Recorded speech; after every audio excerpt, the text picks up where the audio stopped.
You know, I also went back and I looked at the reaction to that debate Kamala Harris had with President Trump. And by far, the polls show reaction to it that she won the debate.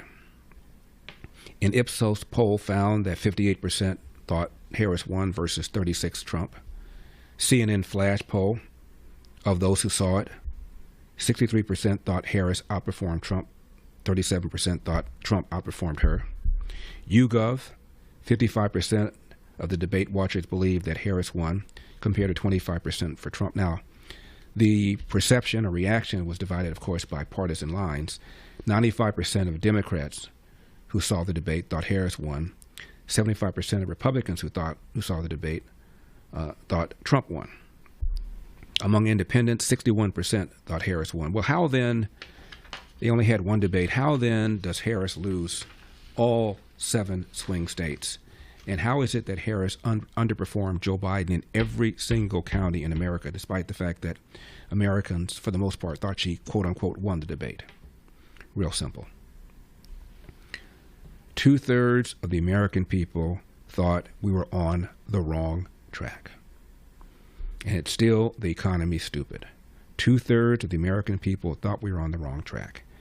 And when Kamala Harris was, I believe it was on the View, and she was asked a simple, straightforward question.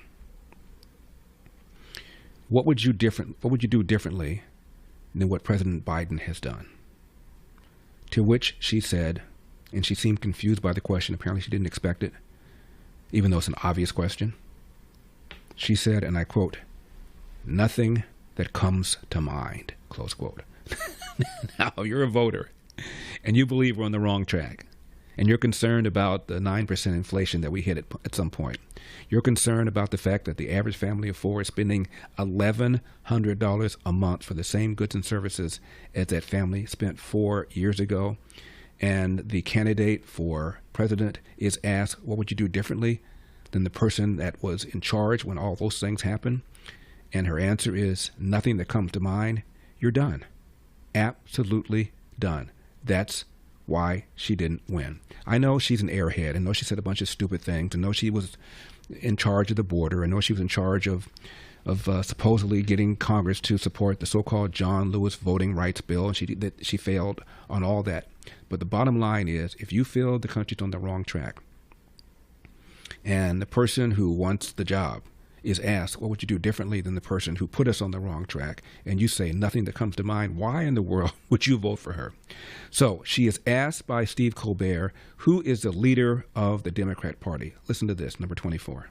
I got to ask you something before you go. You're no longer, you're not running for office right now. Yeah. You're stepping away from that life right now. Who's leading the Democratic Party? I'm just curious. There are lots of leaders. And there's generally a leader of the Democratic Party. Like, oh, that's the leader of the Democratic Party. Who comes to mind? I think there are a lot of, I'm not going to go through names because then I'm going to leave somebody out and then I'm going to hear about it. But let me say this. I think it is a mistake for us who want to figure out how to get out and through this and get out of it, to put it on the shoulders of any one person. It's really on all of our shoulders. It really is. Notice the applause. Yeah, it's on all. Let me tell you who the leader of the Democratic Party is. A leader sets the agenda and induces others to follow or react to that agenda. By that definition, do you know who the leader of the Democratic Party is? Donald J. Trump. Now, Kamala Harris was asked how people are reacting to this dastardly president named Donald Trump. Before that, she was asked about Joe Biden and why she wasn't more critical. And she said, well, I didn't want to pile on. Every person who's run for president, who's vice president, has to talk about how he has distinguished himself from the president. Richard Nixon had the same problem when he was Dwight Eisenhower's VP. Hubert Humphrey had the same problem when he was LBJ's VP. You don't want to criticize your boss, even if he's unpopular, as LBJ increasingly was, but you have to do it. And Kamala Harris didn't do it. And it wasn't, in my opinion, because she did not want to criticize Joe Biden. It was because she had no idea what to do differently. She really hadn't.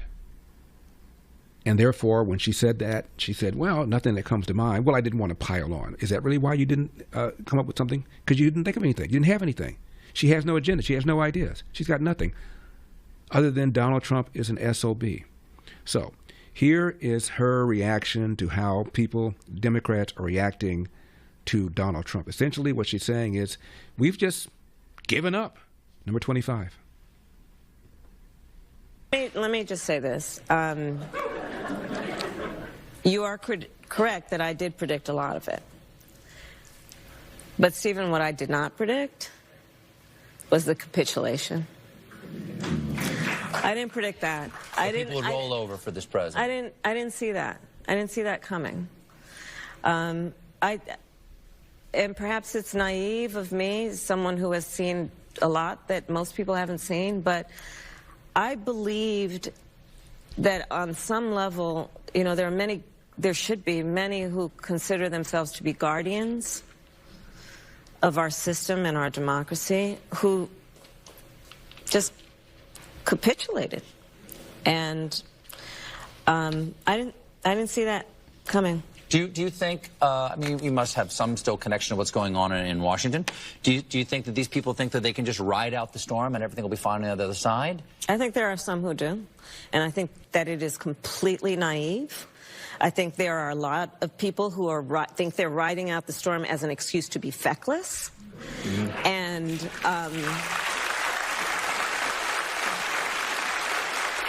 and, you know, this is a time for people to, you know, I mean, look, we designed our democracy with 3 independent, co-equal branches of government.